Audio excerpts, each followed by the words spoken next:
Hey, thanks for joining us. This is your host, James. I'm so glad that you are joining us today, wherever you're from and however you're listening. We would love it if you would share this with your friends. It would really mean a lot to us as just we are trying to share the love and hope that we have in Jesus over the next few weeks as we navigate the coronavirus and what that means for us to be the church to our community and to the people around us. So thanks for joining us, and we'll get started. Hey, good morning, Grace Fellowship. Today is Wednesday, and as you can see, our setup again is a little bit different for the podcast and what we've been doing. So we're just adjusting to practicing social distancing and all of that. So I'm James, for those of you who don't know me, and I'm joined with Pastor Tim. So Tim, what do you got for us today? It's nice to see you today. You too.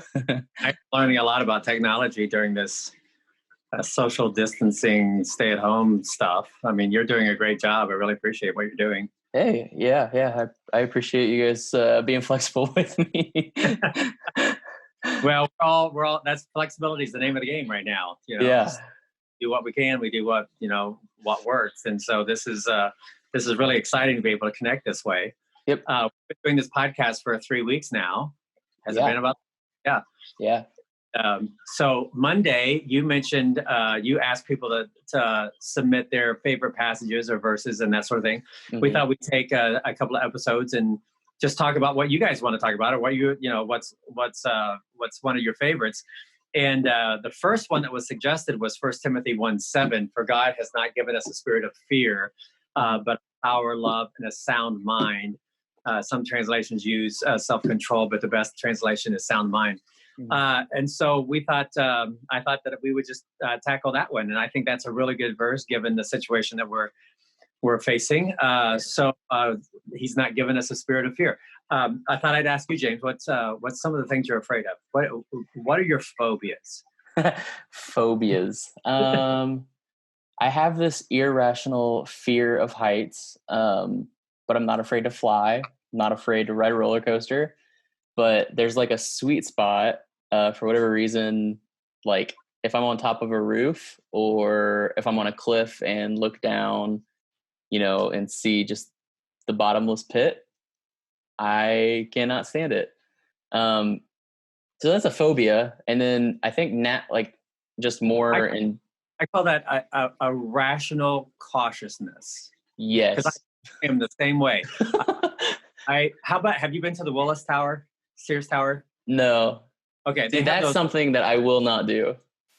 Well, I can do that, but it's really hard for me to step out into those they've created these walls where you step out over this. That I have difficulty doing, but we did the Ferris wheel at Navy Pier. Yes. Terrified. Absolutely hated it. Well, I'm a little better than that, but cliffs just freak me out. Yep. Standing at a tall building, if there's not enough, if I don't feel like there's enough to keep me from falling, it feels like that's sucking me out into the abyss. Yep. So, yeah. Now, like a more real fear, I guess, and kind of like just in all of this as well. Tacey and I have talked a lot about the fear of like Elliot not like I have family. Tacey we both have family that still hasn't met Elliot, and he's almost 3 months old. So we've been not fearful that he won't know them growing up, but like it does, it doesn't feel great knowing that like there's family members not being able to see our new son. So in a weird way, it's fearful, I guess, but. Well, that's the thing. I mean, the human experience is just rooted. I mean, fear is just a common human experience. And Paul is talking to Timothy about fear, but this is in a particular context. I mean, most scholars would agree that Paul's talking to Timothy about the challenges of ministry, and this word that he uses for fear in this passage is not a phobos, which is the most common word for fear, which talks about our phobias, our fears. This is a different word, speaking particularly to cowardice, backing off, a lack of courage. But what's interesting about this is that Paul, when he gets to this verse, he doesn't speak direct. He doesn't say God hath not given Timothy, he has not given you. He said he's not given us. Mm-hmm. So he's speaking to all of us. Right. All of us at times have cowardice or lack of courage when it comes to the issues of life and the things that we have to do in life. And so people say that the most common command in the Bible is do not fear. Right. And so he's telling us not to fear, and he's telling us how to overcome that, how not to fear. And he gives us 3 words: power, love, and a sound mind. So I want to talk about those 3 words this morning. Power. I think this is just talking about physical courage, being able to do what God is calling us to do. And you've heard the phrases before. If he calls you, he will equip you. He doesn't call the qualified, he qualifies the called, all that kind of stuff. First Peter says he's given us everything we need. Hebrews 13 says that he will equip us in every way to do his will. And so we, in our minds, people of faith, know that if God is calling us to do this, he has given us. We have the resources to do what we have been called to do. We are just sometimes lacking in that courage to step out and actually do it. One of my favorite verses in the Old Testament is Zechariah 4:6, not by might nor by power, but by might. You know the end of that verse, James? By my spirit. But by spirit, says the Lord. It's not in us, of ourselves, but it's right. God in us that is able to do that. Somebody said a long time ago, I've tried to remember exactly how they said it, but it was something like, my weakness doesn't keep God from working in me. And my strength doesn't help God working in me. It's really not about me. It's God is the source of my strength. I can do all things through Christ who gives me strength, all of that kind of stuff. So I don't need to be timid. The word, some translations use the word timid. I don't need to be timid because God has given me, he's promised to give me everything I need to do what he's called me to do. So that's the first word. The second word is love.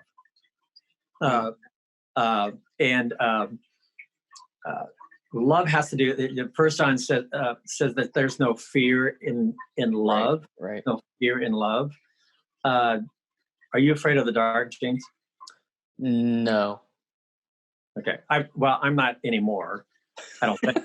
But I used to be. When I was a kid, I was dreadfully fearful. But there's something about somebody being with you that either eliminates or vastly diminishes the fear of the dark. The reason why you fear the dark is because you fear being alone. And when you're not alone, you are just less fearful. And God's promise to us, they say that the number one command, the most often command in the Bible is do not fear. You know what the most often promise is? Love. No. The most common read promise in the Bible is I will be with you. I will be with you. God says that. I don't know how many times it says that, but he says that more than anything else. I will be. He said it to Abraham. He said it to Moses and Joshua and David. Anytime he called people into service, all of them with you. Yeah. Jeremiah. He says, "I will be with." The last thing Jesus said to us on the earth was, "I will be with you to the end of the age." Yeah. And so, connection, relationship, overcomes any of that fear that keeps us from stepping out and doing what God wants us to do. So power, love, and then he uses the word sound mind. Some translate it self-control, but the better translation is sound mind because it speaks to the logic and the balanced thinking that you need to step into what you're needing to do. You need to have a wise mind. You need to have a balanced, objective mind. Not to because here's the thing about fears. So much of our fears are irrational, right? There's no reason to fear the dark, right? If it's just dark, there's no reason to fear heights if you're protected. Right. There's some phobias that are just simply irrational, and so God calls us to a sound mind, to logical thinking, to balanced thinking. And so this brought me to, and I hope this is not a soapbox, but since we're in this situation, it caused me to think about this. we're in the middle of a crisis that we haven't seen in our lifetime. At least I haven't. And it's in my lifetime, it has been a long lifetime so far. And every time something like this happens, 9/11, the HIV, even like the housing market in 2008.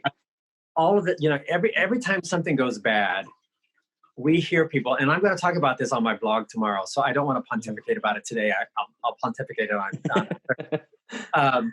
But anytime something bad like this happens, you will hear people say, well, this is God's judgment, right? God's punishment. God is finally getting his way because we're so sinful and bad. And true, we are sinners, but the fact is, and you read Romans 8, it makes this very clear. We live in a broken world, and this crisis in my view, is no different than any other crisis it's just a symptom of life in a broken world. Yep. Now, can God use this crisis? Absolutely. Yep.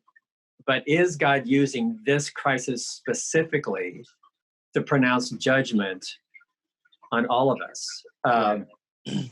I'm reminded of Jesus in the Gospels, where he talked about this very thing. He said, you remember the Tower of Siloam. Well, people remembered it. It fell over and it killed a bunch of people. And he said, and he asked the question of them, was this God's punishment on these people? And Jesus said, no, this, otherwise all of you should have been under that tower. Yeah. But then he said, that doesn't mean you shouldn't repent. Right. So is God using this to get our attention? Absolutely. Is he using this to pronounce a specific judgment on us? I just think this is a symptom of living in a broken world. And so we need to give attention to that. The common question is, why did God allow this to happen? Why does God allow bad things to happen? Well, the better question is, why doesn't God allow more bad things to happen? Because we all deserve to be zapped. Yeah. The fact that most of us, 99% of us, are going to survive this virus. That fact just simply speaks to God's mercy and love for us. Right. And so, I think that's the thought that I want to leave with people today. That he's not given us a spirit of, if we're afraid, if we are trapped in an irrational fear, that's not from God. And so we have to remind ourselves that God has given us every resource to do what we've been called to do, that he will never leave us or forsake us. He has given us love, and he's given us a sound mind. He's given us wisdom to be objective about the situations that we face. And with those three things, we can overcome. We can have courage in any crisis. So when I'm afraid, I tend to overestimate my obstacles. I overestimate and underestimate my resources. When I live in the presence of God, I'm constantly aware that he's given me everything I need to do what he's called me to do. So yeah, I love that. And I think in all of this, we can say, technology, it can be bad. And for us, it can be great. It's another resource that we get to use, to proclaim the gospel. If all of this online technology wasn't here, Easter may not happen, or, so it's cool. It's cool to see all that. Yeah. Well, Pastor Tim, thanks for being here tonight. Guys, don't forget to tune in on Friday morning. We'll have the Rise Up podcast. Friday night at 8 p.m., we will have a Good Friday online service. Tim Hayward, our worship pastor, is going to lead some songs and just give a brief message as well. And then join us Sunday for Easter. So we're looking forward to that at 9 a.m. on Sunday morning as well. So yeah, you guys have a great day, and we'll see you Friday. Thanks, James. See you guys later.